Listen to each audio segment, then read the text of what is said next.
It's Miss Brock and Miss Broccoli, and we're going to read you America's White Table. And this is a book about people who have served and honoring their service. It is by Margaret Thies Raven, and it's illustrated by Mike Benny. It was just a little white table, but it brought tears of pride to my Uncle John's eyes. The Veterans Day, he came for dinner and stood by it, set for one person, even though nobody would be eating it. It was just a little white table, but earlier that day, Mama told Gretchen, Samantha, and me the little white table we're setting for Veterans Day was just like the ones that have stood across America in the dining halls of the Army, Navy, Marine Corps, and Air Force since the Vietnam War ended. The table honors the men and women who serve in America's armed forces, especially those missing in action, or MIAs, and those held prisoners of war, or POWs. It was just a little white table, but it felt as big as America when we helped Mama put each item on it, and she told us why it was so important.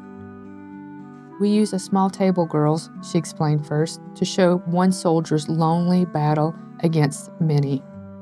We cover it with a white cloth to honor a soldier's pure heart when he answers his country's call to duty.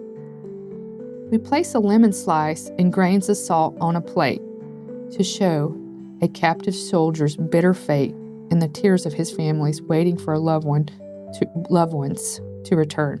She continued, we push an empty chair to the table for the missing soldiers who are not here.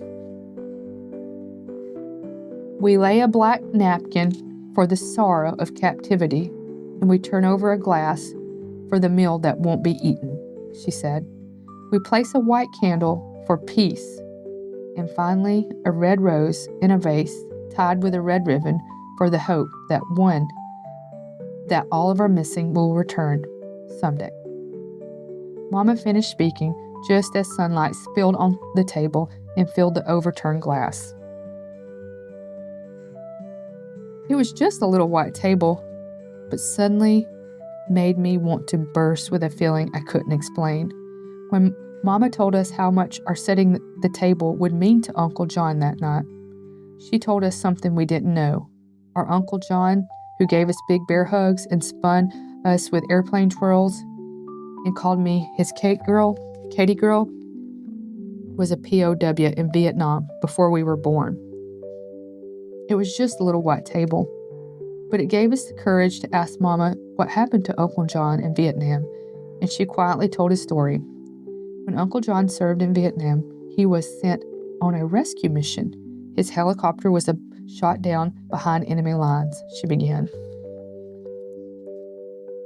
And he and his 3 crew members were taken prisoner.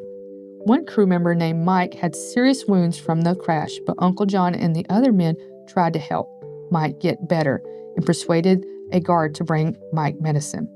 Then one day when the guard looked away, Uncle John and the others had a chance to escape, but Mike was still too sick to go, so Uncle John stayed behind because he wouldn't leave a fellow soldier alone so far from home. But how did Uncle John get free? We asked Mama. Sometime later, Uncle John had a chance to escape again, and somehow he was able to take Mike with him, carrying him on his back and collecting just enough rainwater and big leaves to keep them alive until Uncle John found an American infantry unit to help them. But even though Uncle John did everything he could to bring Mike home alive, Mike's wounds were just too serious and he died before the rescue helicopter landed. I know that Mike was only 20 years old and he dreamed of playing football, but he loved America enough to give his life for his country when the duty called. And I know how much Uncle John loves America too, but he learned when helping Mike that a soldier risks his life for a fellow soldier because the best of your country lives in every man and woman who would lay down their lives for you too. It was just a little white table, but it needed words of gratitude like Mama's Thanksgiving meal. So before Uncle John arrived for dinner, Gretchen and Samantha and I decided to put 3 gifts of her own on the table to honor our veterans. Gretchen colored pictures of all the objects on the table, and Samantha wrote the words to My Country 'Tis of Thee as a tribute song.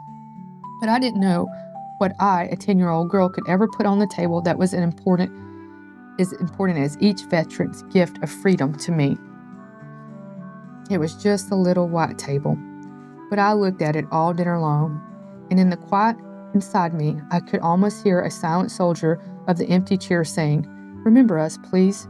We are real people like your Uncle John and Mike, who left families and friends, homes and dreams of our own to protect your birthright of liberty from disappearing as easily as the sunlight from the glass."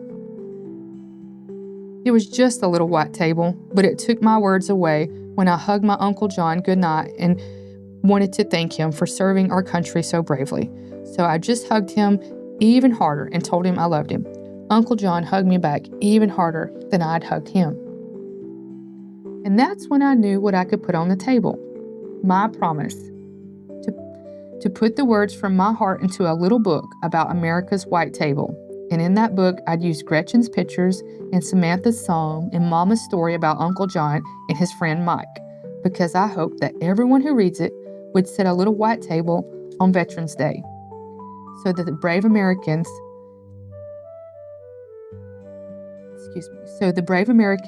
the little table honors won't ever feel forgotten by the country they loved so much.